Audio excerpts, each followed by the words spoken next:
Okay, so I've prepared around like 15 questions, I think. Okay.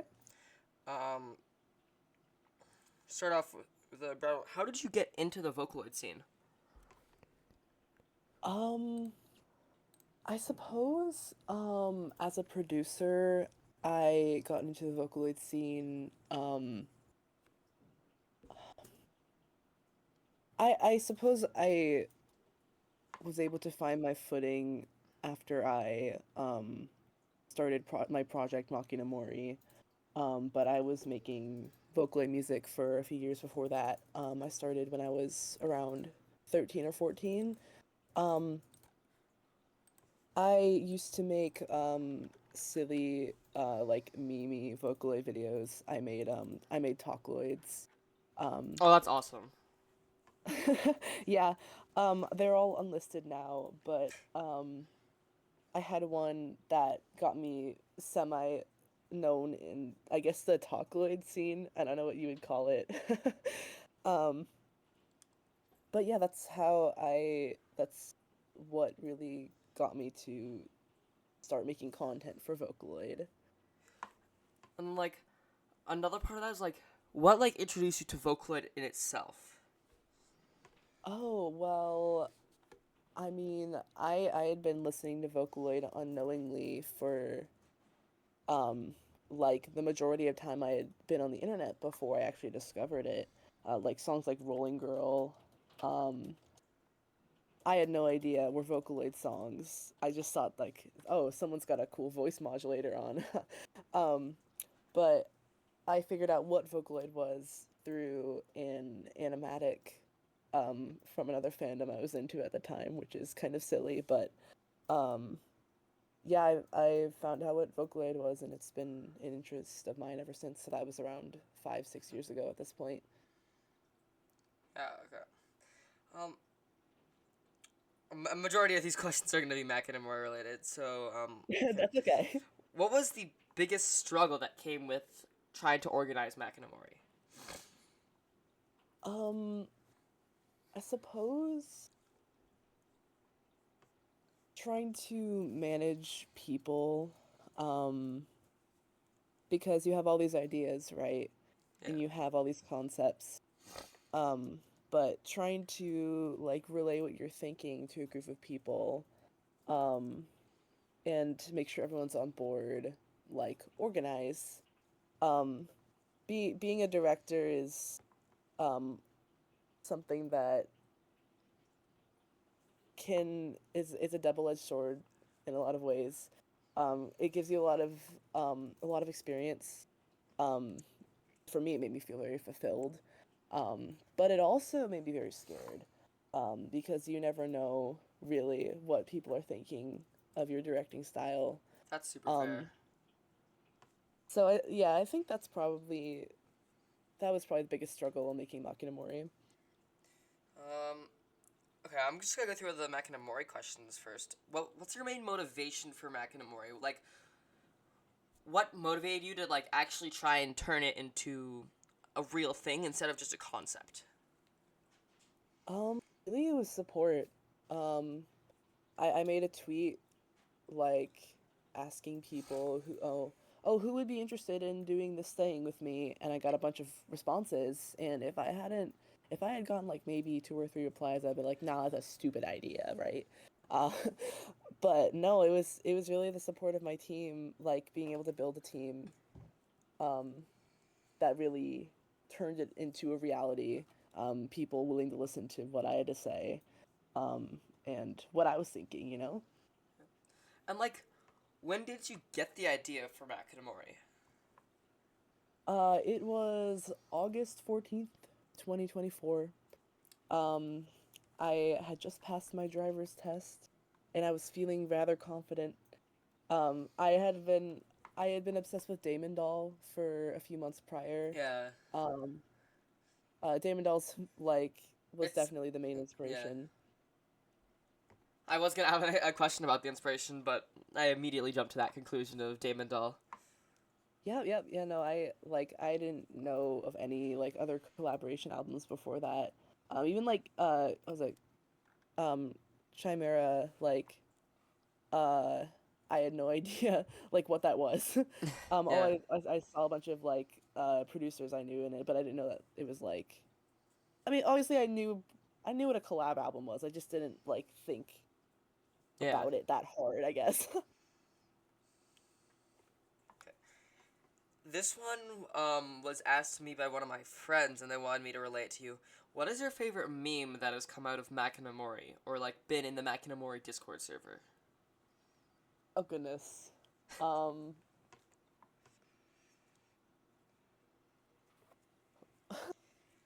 um, I'd have to say tour. I'd have to say tour. Yeah, it's another one that I also had is what is tour? Like, what happened there? Because I know it's Um, a meme, but I have no idea what it means. I just know it's a thing. okay, so, it was a dark, stormy night in the Machina Mori dev, Discord server. Um, One of our members had sent, like some sort of meme. It was like the "Go my true." I don't know if you've seen that. Um, but then some other members like were trying to like react true to it, but they couldn't find the R emoji, so they put a heart in place of the R. Oh, And we ended well, up spelling tour with the heart. And then something happened, and that got released. Like the dev team was on a call for like 5 hours laughing at it. It was not that funny, but it was funny. And then it got leaked to the Makinamori public server, and it all went downhill from there. Yeah, that's the yeah. story of tour. Okay.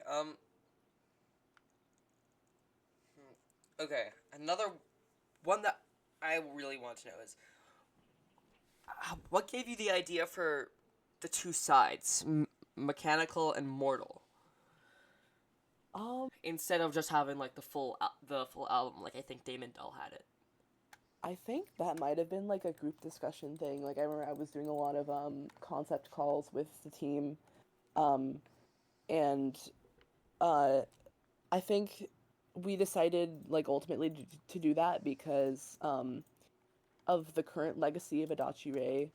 You know, she's like pretty unanimously headcanon to be a robot.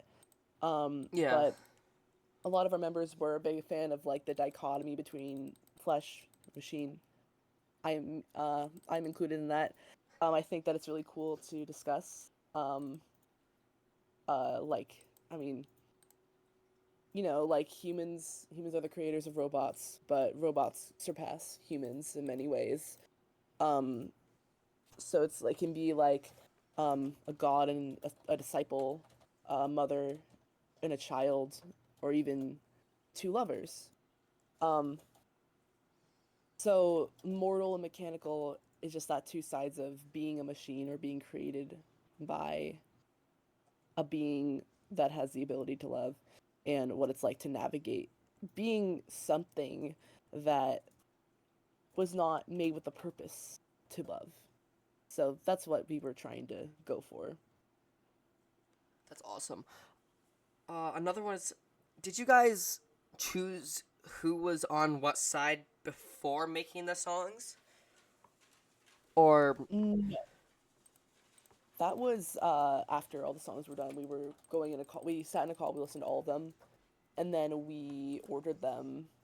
Just like I think some of us like chose what side we wanted to be on, but like it was never like set in stone until like everything was done. For example, Smile of Absolute Derangement was we were all pretty sure that was gonna go on mechanical because you know, um, technological unstoppable force with an infinite mechanical mind. Like it has the word mechanical in it, like you know. Um, but other songs like Ruminations was almost on mechanical. Um, Eden was almost on Mortal. Um, but that's why they're so close together because it's kind of like a timeline of like becoming more mortal as the album progresses. And then ending the album with a resounding "I love you" from Tokimade's Wireframe. Um, so yeah, that makes actually so much sense now that I look at it. especially with how it's like with especially how Eden and Ruminations are right next to each other. Yeah.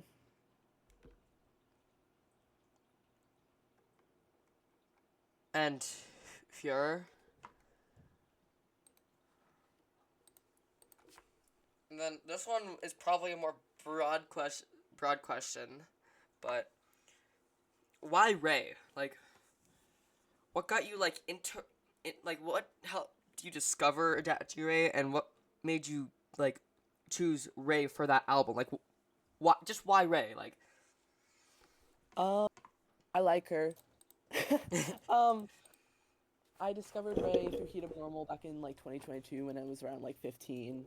Um, I didn't get super into her until like let's say like end of 2023. Um,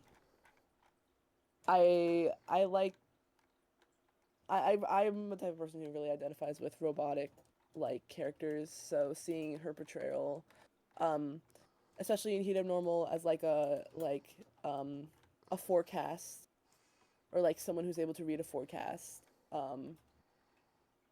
No, or even is like the physical manifestation of a forecast. Um, like able to predict doomsday or is a product of doomsday. That really resonated with me. Because what do you do when you're the last being left in a certain space? Um, that and also, like I said, her being a robot. I love robots a lot. Um, and also the climate, like in the vocal synth scene, um, after like in mid to late 2024, Ray was getting like really ramping up in popularity. I don't think that Machina Mori would have been successful had I done it a year earlier or this year. Um because I suppose a lot of these things do have to do with current trends. I didn't do Machina Mori because of any trends. It was like purely because I just like Adachi Ray. And I like Damon Doll. Um But yeah, I do think that like the timing did have a lot to do with its success. yeah, Also, yeah. Ray's been going crazy recently, cause like Hmm. it was Heat of Normal and My Bed Was Burnt to a Crisp that got like millions of views, and it Yeah. got a lot of the and then Heat of Normal got a lot of the Project Sekai fans also to Adachi Ray, and then Makinamori and like Queen of Venus. Those two projects really push Ray to like the spotlight in the community where she is at right now. Um. Okay. This is potentially Makinamori question, but also potentially not. What is your favorite piece of fan media that has ever come from one of your projects, or a song that you've made, or just anything? Um, and media. Gosh, I mean, Moldray has a dedicated fan base now. Moldray is the character And that positive result.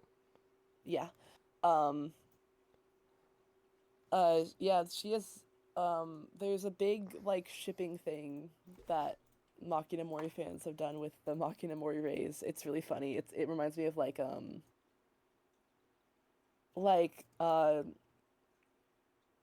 people who ship like the Tetos from Maserata songs.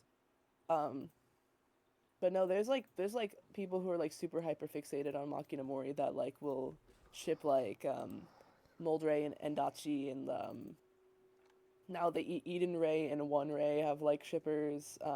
I think it's funny. I like seeing all the fan art. Really, I enjoy every piece of fan work that has been made of Machina Mori. I really do.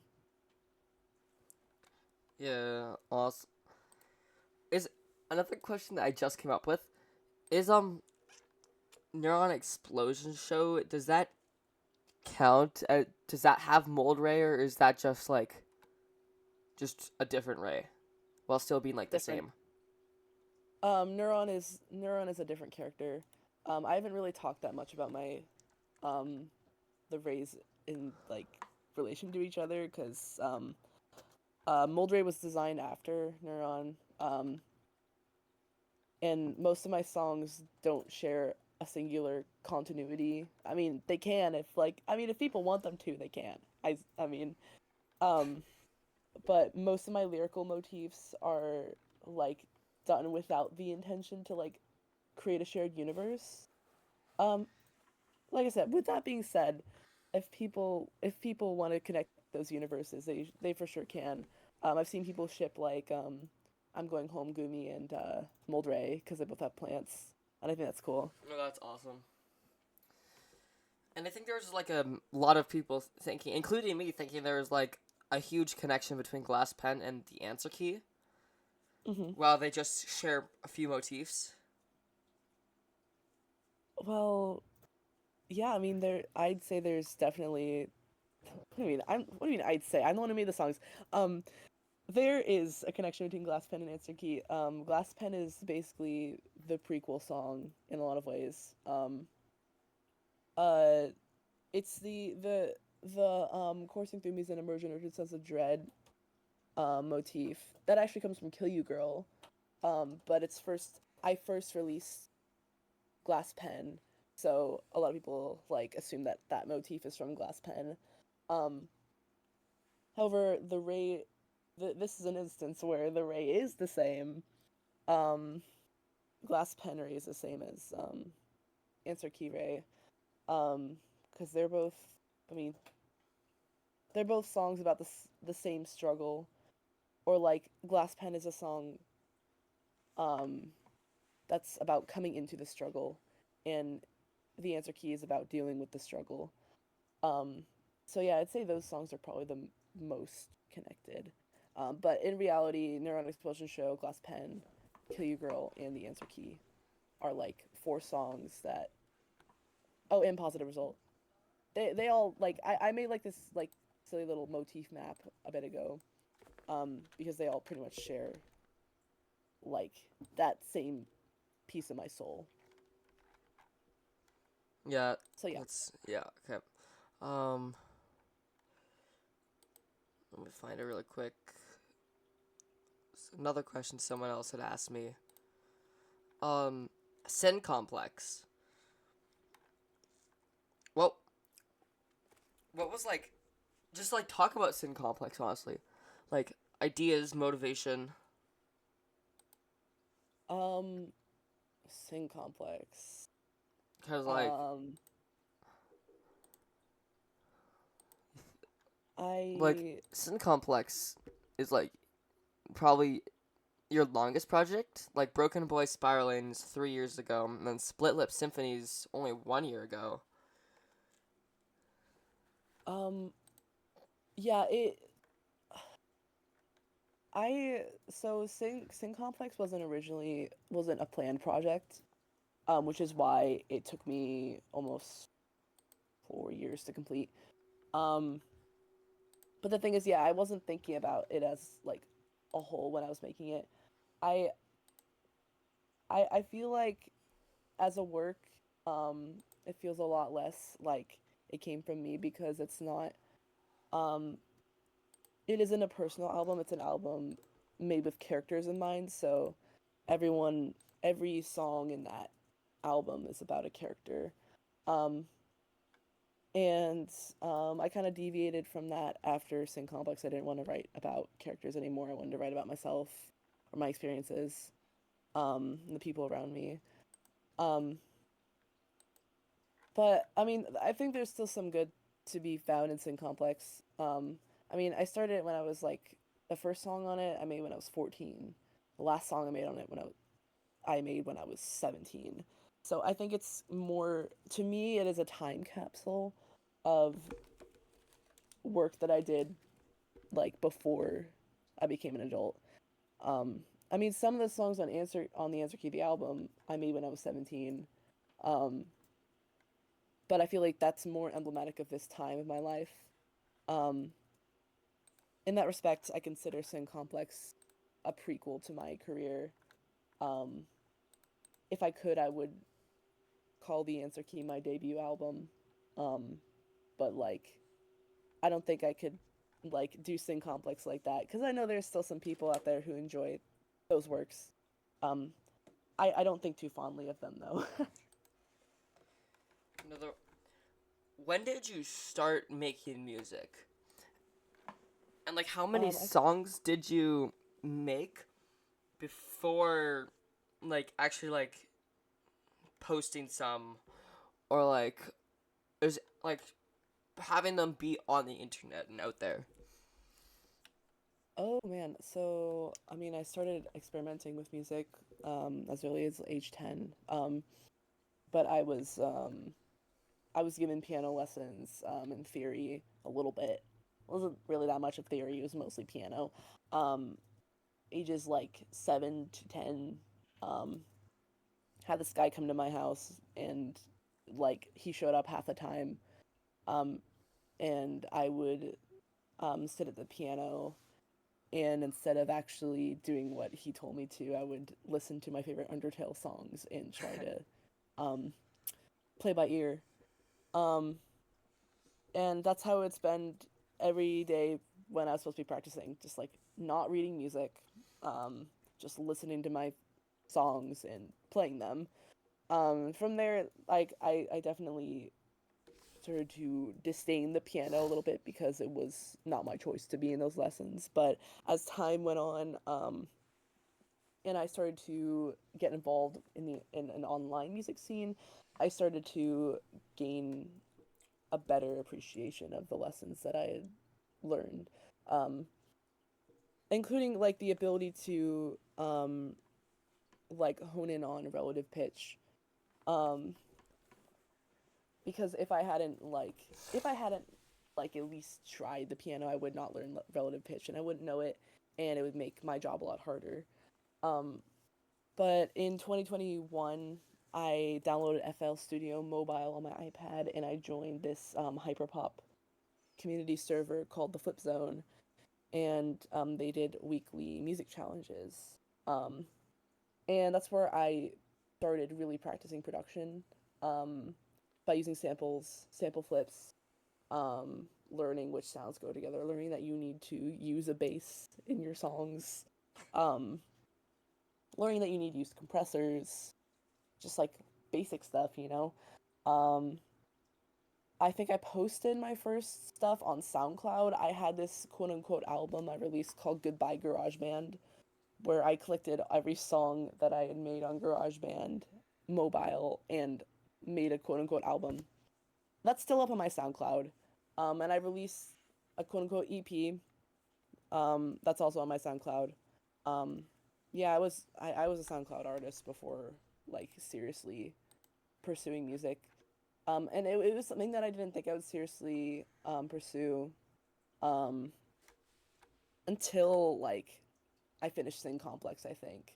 Until I started making Makinamori, and I realized I didn't have that much passion for digital art anymore. It was more so I wanted to write, I wanted to do like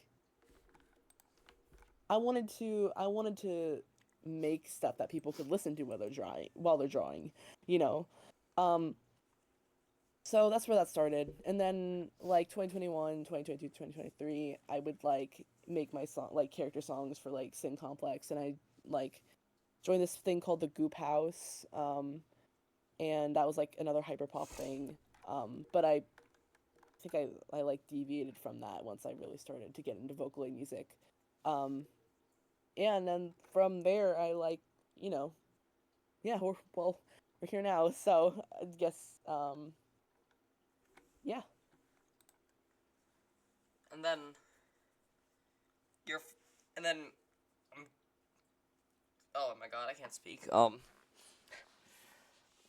Stir Crazy, was that like one of your first ever like when you started seriously getting into like music, like not like as serious as like after Sin Complex, like you said, but like kind of as serious as Sin Complex get got?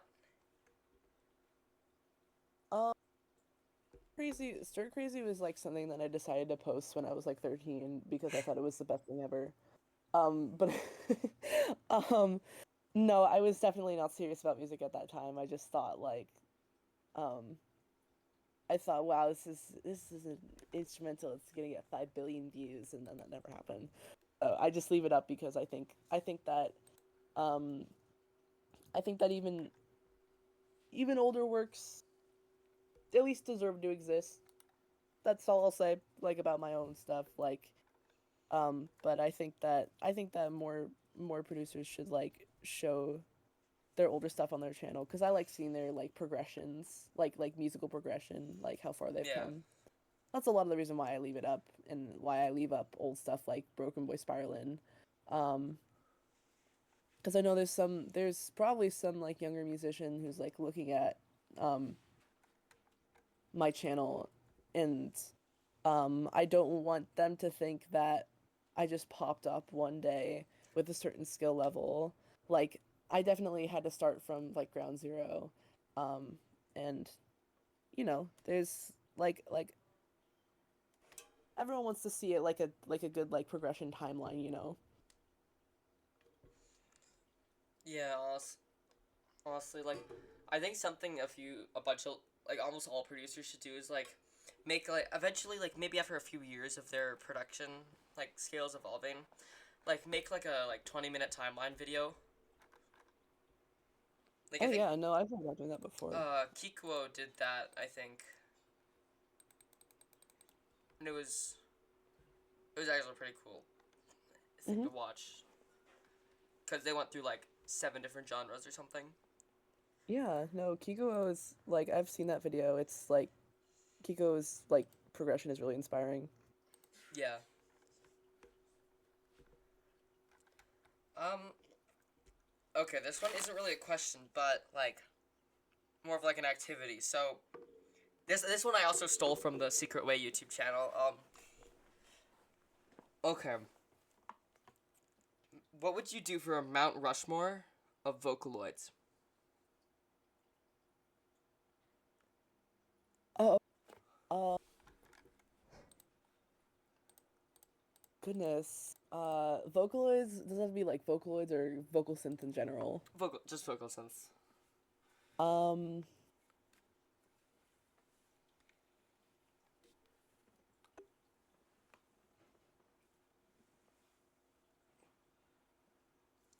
Teto, Ray, Gumi, Defoco. Um, That's honestly Miku's dad, so she doesn't get to be on there. that's super fair, honestly. Just we gotta put some respect on Gumi's name. I think honestly for most people's Mount Rushmores, even if they're going for like not favorites and most inspiring, I'll feel like whatever they're basing it off of, Gumi's gonna be on like 80% of them. Yeah. The only one that surprised me is like Defoco. Why Defoco? Because I don't think I've seen any like Defoco songs from you. I know that you were like going to be a part of Default You before the drama that I think I'm gonna leave out of this happened. But Uh, like I've never seen activity with Defoco from you. I uh, I respect Defoco a lot as a character. Um, and I think that her impact on vocal synth is like very understated. Though I personally have not used Defoco before, I still would love to one day. Um, but like I think I need to like get better at tuning Utal myself. Um, because Ray makes it way too easy. Yeah. You don't and I barely tune positive result at all. Like Ray just sounds like I don't know. I like robotic sounds a lot. Um, Defoco is a little bit harder because she sounds a lot more like her tone is a lot different from Ray's, and that Ray is like um okay, here's an analogy. Ray is like a cinder block, and Defoco is like a string. Not very bad analogy, but on a waveform, Ray takes up a lot more, like she's got a lot more white noise in her. Um Meanwhile, DeFoco's has a lot more of a skinny sound, I guess. Um, Yeah. so in that respect, it's a little bit harder to use. And honestly, the like what Ray what not Ray what DeFoco has like started in the community. That's so true because like honestly, I don't think without DeFoco, I think without DeFoco, that Ray wouldn't exist. Oh, you're totally right. You know, she paved the way for artificial vocal synthesis. And now like we have Ray, we have Shion, we have that door Utao that's really cute, and like the airplane Utao. Wait, I think the airplane Utao is also made of out of inanimate sound, but yeah, no, I think inanimate sound Utaos are really cool. Yeah, there was one that I saw on YouTube a few months ago that was of a toothbrush. I thought Oh that was goodness. hilarious. Don't know how you pull that off, but I think that's cool. And then Hey, I mean, yeah. for Mount Rushmore of producers, who would you put? Producers, English side or just in general? Also, we could do for one for English side and Japanese side. Okay. English side,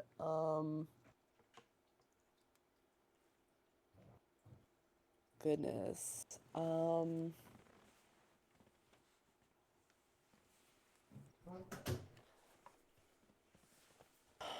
See, this is hard because there are like I can't just put my friends. Okay.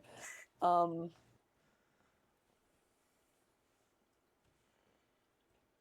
Jamie, Oh, 100%. um, Circus. Well, Circus isn't active anymore. Um,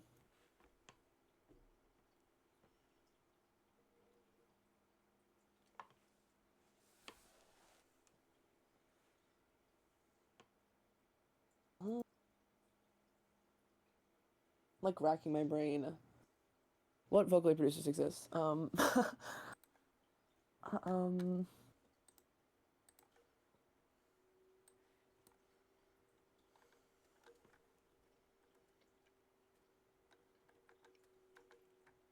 Jamie, Circus, Vane, and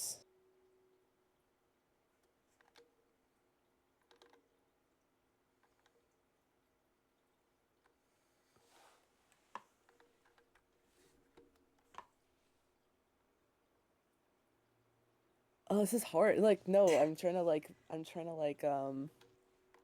okay, I'm gonna look through the Makinemori list of people so I can remember who exists.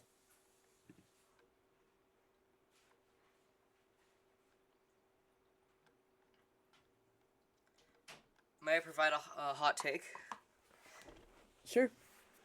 Even though they're like really not active and they only. I mean, actually, no, this is not really a hot take, but Ghost.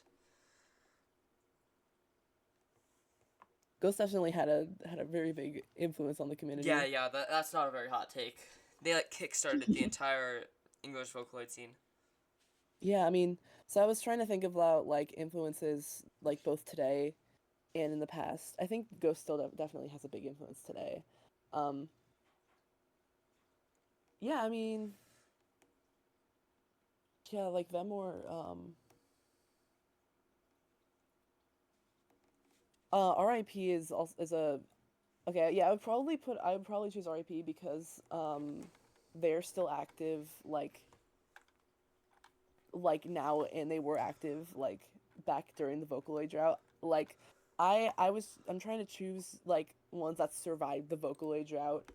Um like in 2017, 2019, where like nothing was happening. Um but yeah. I mean that would be my English. Actually, I also have two more hot takes for the like two that might actually be hot takes for the English scene, but Okay. Kira and Monocro. Yeah, I don't think that's hot. That's a hot take per se. I mean, maybe Kira. A lot of people think that Kira is like kind of like boring. Personally, I I don't think think so, but Kira is like a very talented musician. I think Kira's also I was Kira is like the pop guy, like yeah. in the vocals scene. So yeah, I definitely agree. I think personally there's too many good talents out there to like pick only four. Yeah. Okay. And then this one, hopefully the Japanese one should be easier because there's like the super popular ones and then like the ones that are like popular but not like 100 million views popular. Hmm. So yeah, Japanese Vocaloid scene. Um, so again, it's very hard to pick only four, but I would probably um um Kiko Deko, um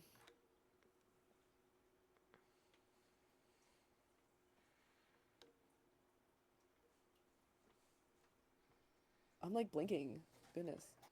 Um, Okay, I think this time I actually have two that might actually be hot takes. okay. Iowa and Mimi. Iowa is my goat. I would put. Okay, I mean, Iowa is so good. um. Okay, yeah, no. Kiko Deko Wawaka and Oh, Waka's super fair.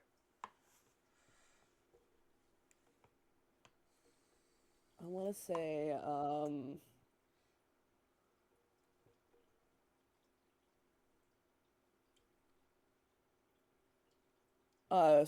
yeah, Supercell. Um, yeah, but once again, I'd say there's way too many to pick four because Yeah, of the insane amount of influence, like cross influencing, and like relevance, like because I feel like every big producer that started like in 2007 to 2010 is like still relevant today. Um, and and all even the like new producers like Dusty. like Hollow Cell is super like relevant in the community, Oh yeah, oh yeah. and like even some that are like not super new but still like new-ish. Like Canaria is still at the top. No, totally, yeah. Um, and then what'd you put on like cover artists? Don't know enough cover artists to put on. I mean, I know a bunch of my friends, but Or like so like I wouldn't be. people that like make human covers of Vocaloid songs, Vocaloid covers of human songs, or like or maybe even people that like um sing over top of like instrumentals made by people who are normally Vocaloid producers. I would probably only be able to tell you like the most popular ones, but I mean, I guess Jubiphonic, Reishi, Will Stetson. Oh, and also my goat Thorns. Oh, Thorns is Um, so Thorns is awesome. yeah.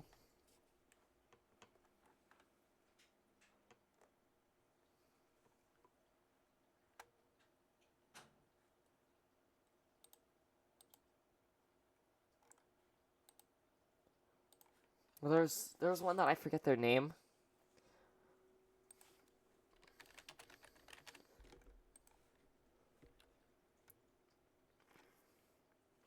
Fee. Oh,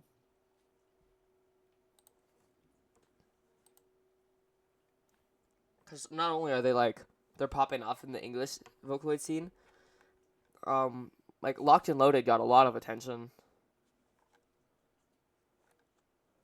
but they were doing a lot of like English covers and remixes in cool as like a year hell. ago.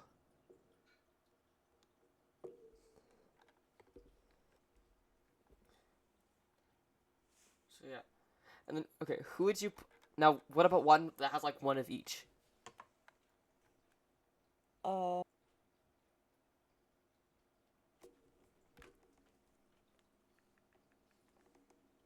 like, oh goodness.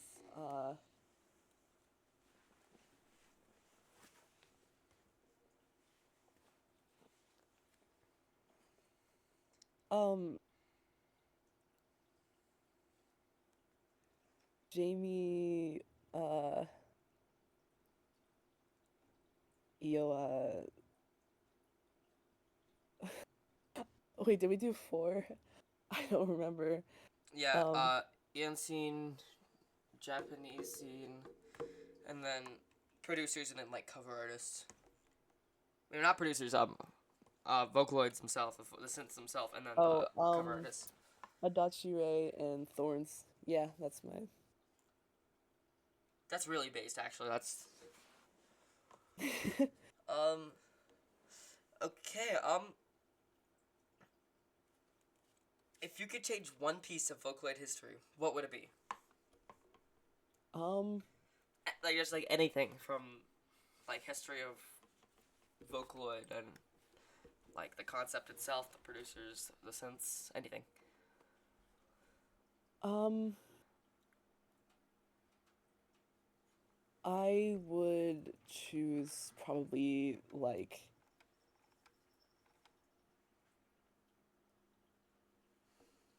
I feel like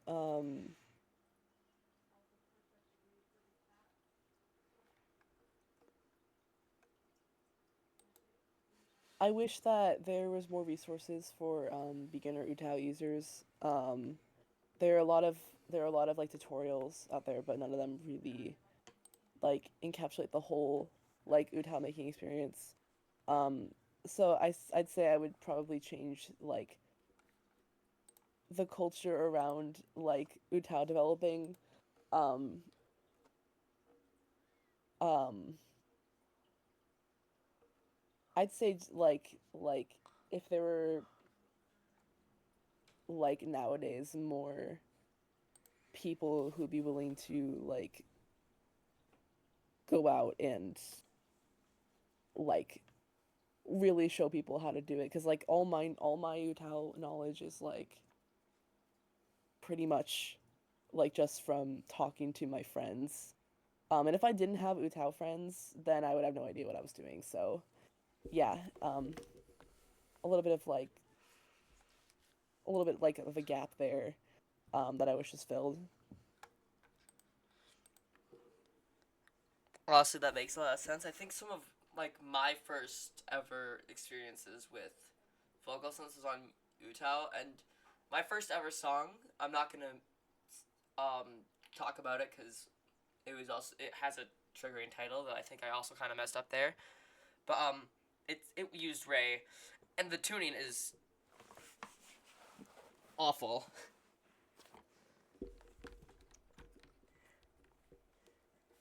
And I think it's because I didn't have the resources. So honestly, I think that's really fair, Hmm. especially since like Utah is like how we get more new producers. Yeah.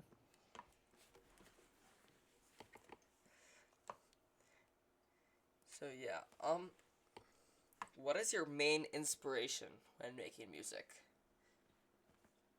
Like for the process or like for like the style of music The that I make. style, process, anything. Just Um,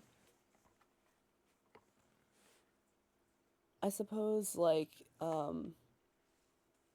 I really enjoy songs don't that aren't just like like they don't just like pass you by. You have to like sit and really actively engage with them. Um, I really enjoy longer songs, like songs past 5 minutes. I enjoy um I enjoy songs that do a lot of like sound design, have like something like funky going on with them. Songs with really provoking lyrics. Um, songs that have like conceptually simple lyrics. Um, that like on closer inspection, like you can get a lot out of. Um, for me, the process of making music is usually the process of going through an emotion. Um, so I tend to connect more with music that also like really taps into like a feeling or an experience, uh, which is like a lot of vocal music. Um, Nowadays, I listen to a lot of indie rock, um, some more experimental rock, experimental pop. Um, I recommend that aspiring Vocaloid producers like pick a genre that they like in Vocaloid and like go find like human singers. And I feel like when I did that, it broadened my horizons so much, and now I'm making totally different music. Yeah. Um, we'll find some like self-produced artists, watch what they do. A lot of them have like are like really open with their process. Self-produced artists or like non-Vocaloid artists are like really inspiring to me. Um, so yeah. And then this one kind of ties into the previous one that we just answered. Is there another artist in the Vocaloid scene that you think that your style is similar to? Goodness. I mean, I would probably have to say my friend Mage P. Um, we've like shared a lot of influences. I wouldn't say our styles are like super similar, but we like, we're best friends. Like we like a lot of the same music. I suppose like um I don't know. I mean, I don't want to like this is a purely neutral statement, but I think my style is like very like eccentric. Um, so I don't really have that much of a style twin yet. I'm sure it's gonna happen someday because with the event of like Yeah. rising like vocals and producers now.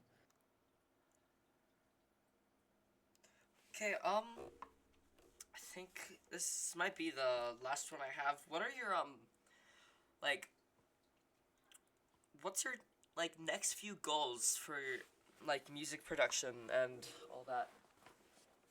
Um, I'm already like I mean I hope my album does well. That's my main goal, but I'm also already conceptualizing my third album. Um, I really would like to play live someday.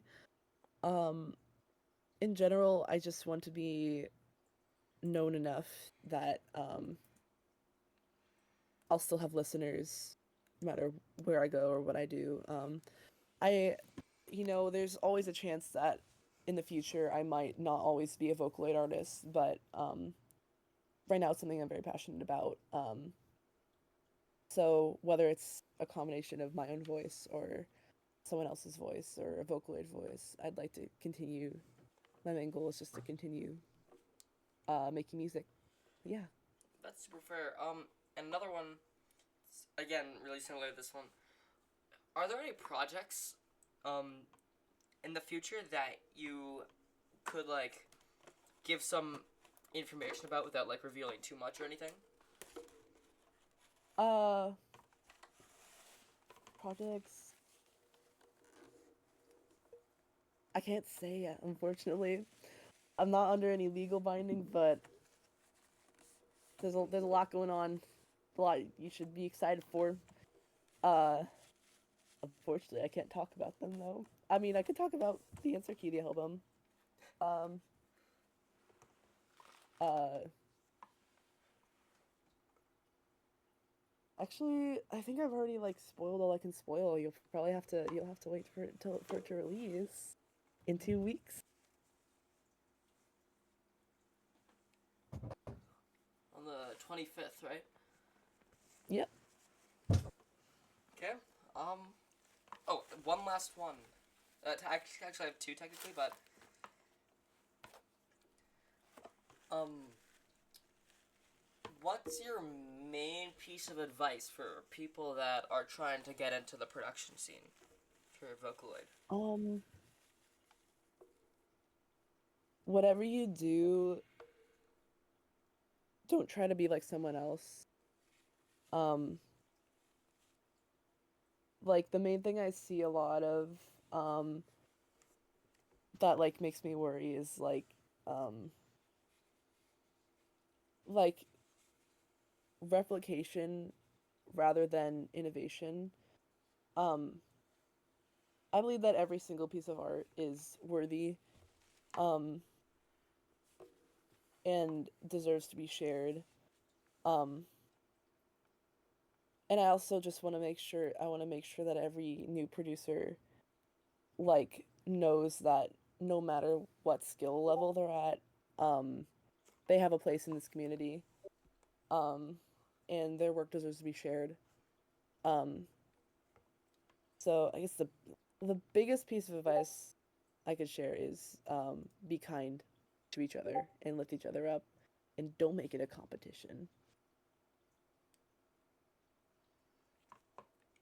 Also, that's probably some of the best advice I've actually heard from an artist. Um, okay,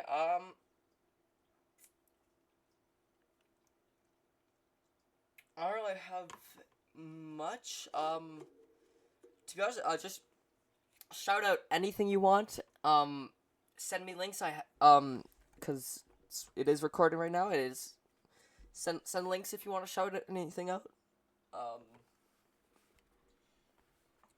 Um,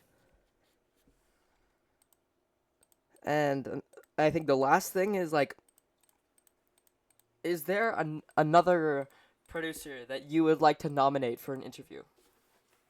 um,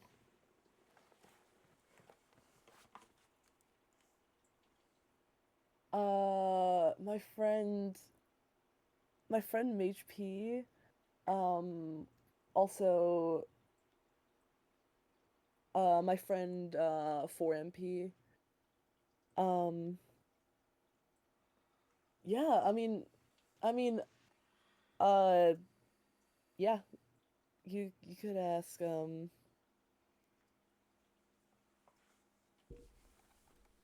pretty much like, uh,